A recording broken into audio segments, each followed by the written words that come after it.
Good morning, dear friends. I am Professor Harsha Gangamane from GS College of Commerce, the Faculty of BCCA Department, and as you know, I am going to teach you the subject name, which is VB.NET for BCCA third part 3 same file.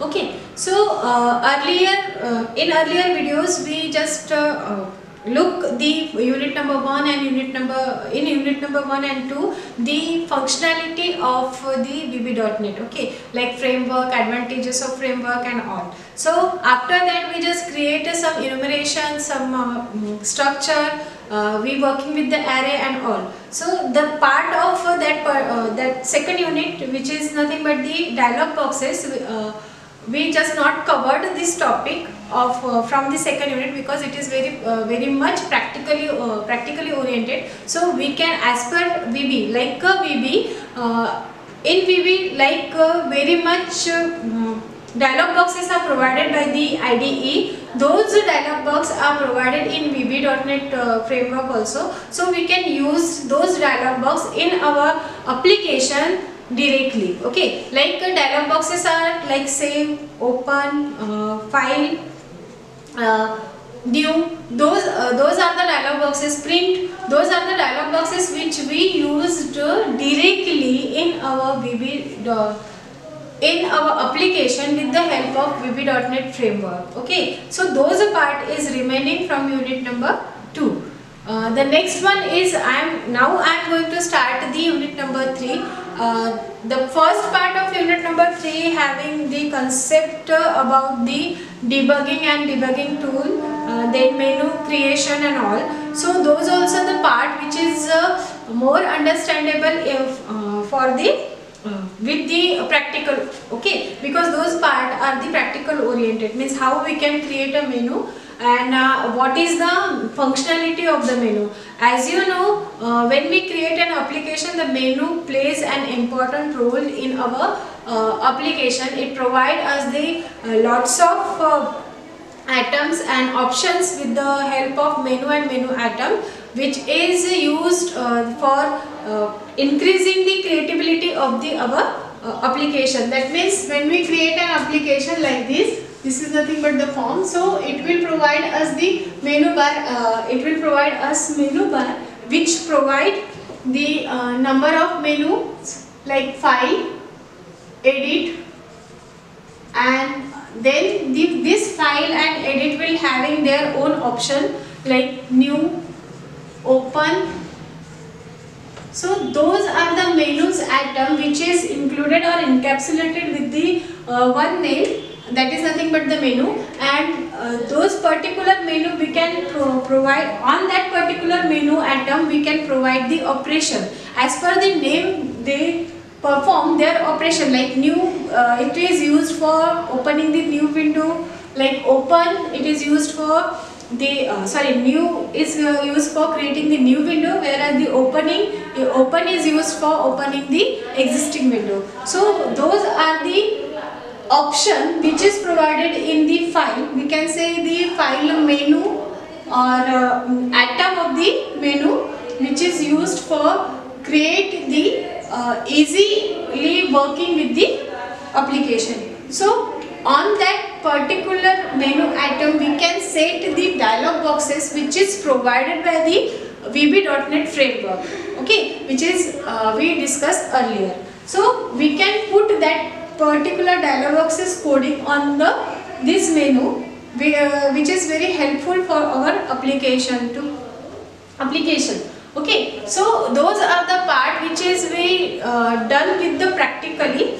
After that the next part in the third unit, that is nothing but the error handling. So as you know, the VB.NET, it is a object oriented programming language, so it having the so many concepts of object oriented programming, like understanding the objects. So this is the part which is we created now, okay, which is we learn today.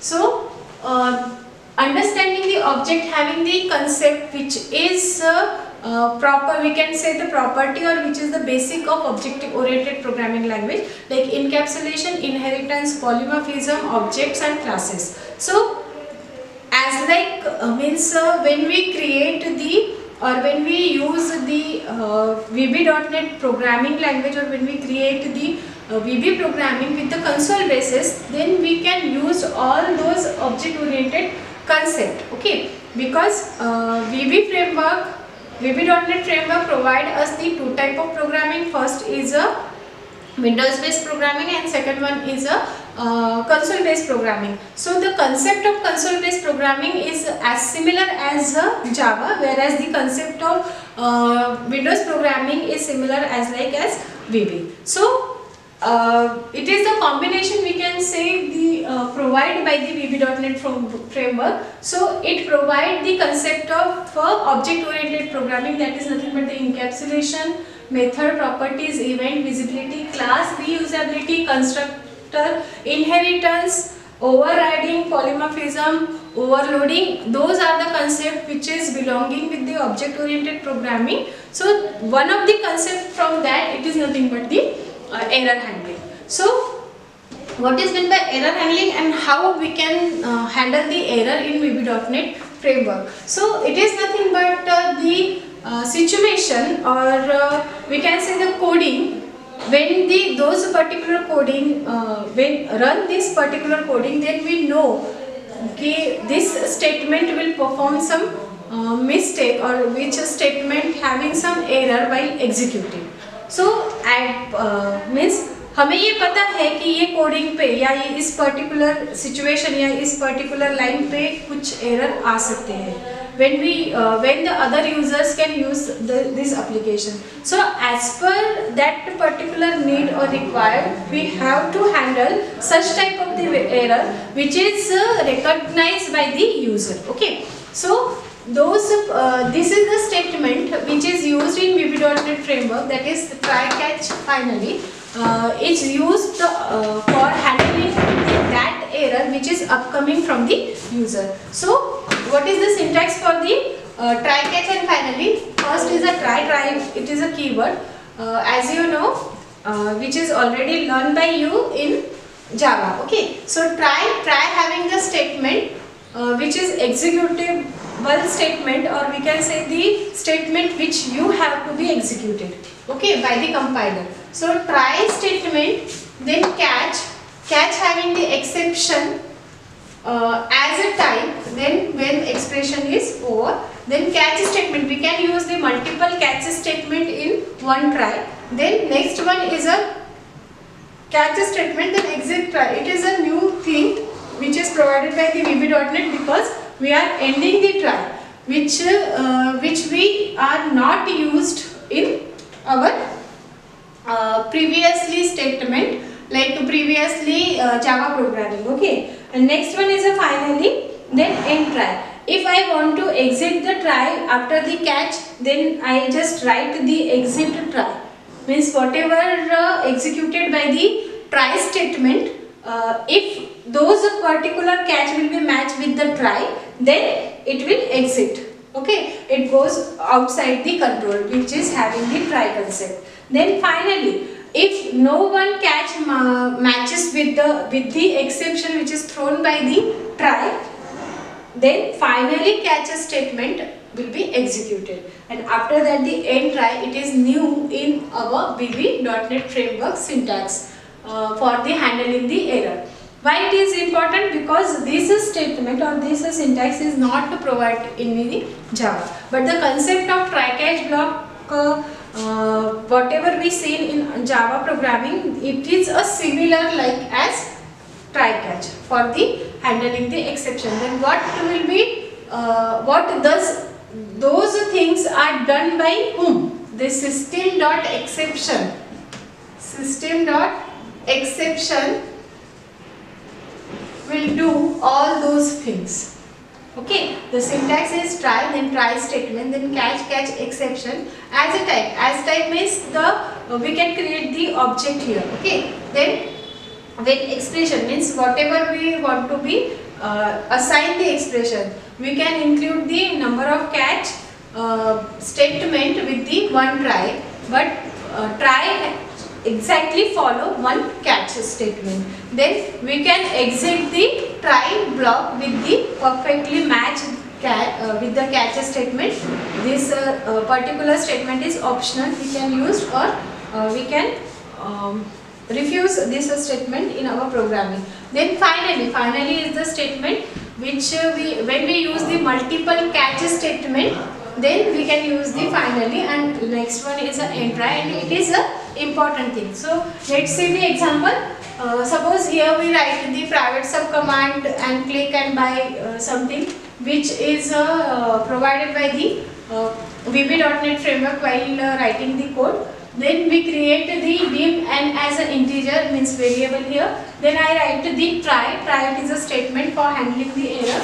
Then for n is equals to 1 to 10, means I am applying the for loop for n code up to 10. Then I just want to add those particular number in the as a atom in list box with the add command. So after that I provide the next. Next means the value of n. That means whenever the loop is executed, then it will add the atoms in a list box 1 up to 1 to 10. After that catch. If any error occur while executing this statement, the catch will handle this particular exception. Okay, so here catch IOE. IOE, it is an object as exception. That means the exception, it is a class which is provided as the one object IOE from by using this particular object, we just handle the error by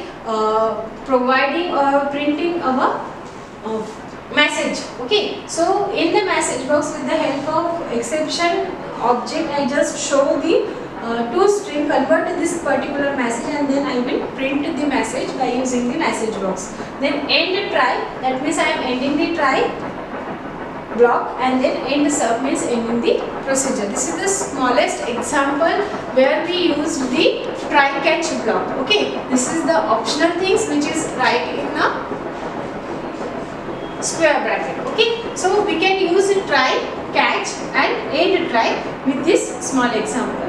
Okay, this is the handling the error which is exactly done by the or exactly executed by this try block. Okay, so those are the concept actually, the understanding the objects, that means the understanding the fundamental of object oriented programming, that is encapsulation. Encapsulation, it is nothing but the collection of the objects. Then methods, which is we used for performing some task. Property, which is we used for the control, which is set or reset. By using this we can got the perfect methodology of that particular control. Then events, we perform the events on the particular control so that we perform some tasks. Then visibility, it is used for the developer, easy to develop the application for the developer. Okay, then reusability, that means we just write one code in one class and one application, and we exactly use those particular code in other application also. That is nothing but the reusability, and which is done by the inheritance. Okay, because in inheritance we just drag the property of one class into the another. So next one is a constructor. Obviously constructor are nothing but the initialization which is used for initialization of the object. So we can use the concept of constructor here. Then overriding and overloading, which is the concept of polymorphism. So those are the basic object oriented programming concept which is we used in our programming with the help of console programming. It is okay for today. Hope you understood this concept by using this simple example and understand the objects or object oriented programming concept which is we used in our program with the help of VB.NET. Thank you.